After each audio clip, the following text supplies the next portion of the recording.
আসলাম। এখানে দেখো আমি 100 গ্রামের মতন ছানা নিয়েছি।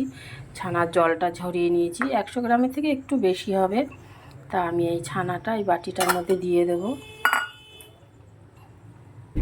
দিয়ে এবার এখানে বেটে রেখেছি পোস্ত আর সর্ষে। এবার এটা দিয়ে দিলাম, সর্ষে আর পোস্ত বাটা। সঙ্গে একটু লবণ দিয়েছিলাম, নালে সর্ষেটা একটু তিতকুট লাগে, তো ওই জন্য একটু মানে লবণ দিয়েছিলাম হালকা। এবার দিয়ে দিলাম হলুদ পরিমাণ মতন, আর দুটো শুকনো লঙ্কা আমি এর সাথেই বেটে দিয়েছি। আমি গুঁড়ো লঙ্কা দেবো না বলে দুটো শুকনো লঙ্কা বেটে দিয়েছি। আর দিয়ে দিলাম একটু লবণ। এবার দিয়ে দেবো একটু মিষ্টি। একটু মিষ্টি দিতে হবে, নালে ভালো লাগবে না, তাই একটু মিষ্টি দিয়ে দিলাম।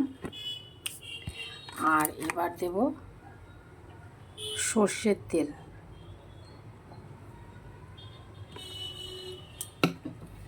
দিয়ে একটা চামচের সাহায্যে একটু নেড়ে নিই। একটা কড়াইতে আমি দেখো স্ট্যান্ড বসিয়ে দিয়েছি একটু জল দিয়ে। এইবার এই যে একটা কাঁচা লঙ্কা দিয়েছি ভেঙে, অর্ধেক করে দিয়েছি। আর টিফিন বাটিটা আটকে দেবো। এইবার চলো বসাই, এটা হোক, তারপরে তোমাদেরকে দেখাচ্ছি। দেখো বন্ধুরা, এবার ঢাকনাটা আমি খুলবো। আলগা করে রেখেছিলাম একটু, মানে এত গরম তো। এই দেখো হয়ে গেছে ছানার ভাপা। তোমরা এইভাবে করে খেয়ে দেখো, খুব ভালো লাগে, দারুণ লাগে।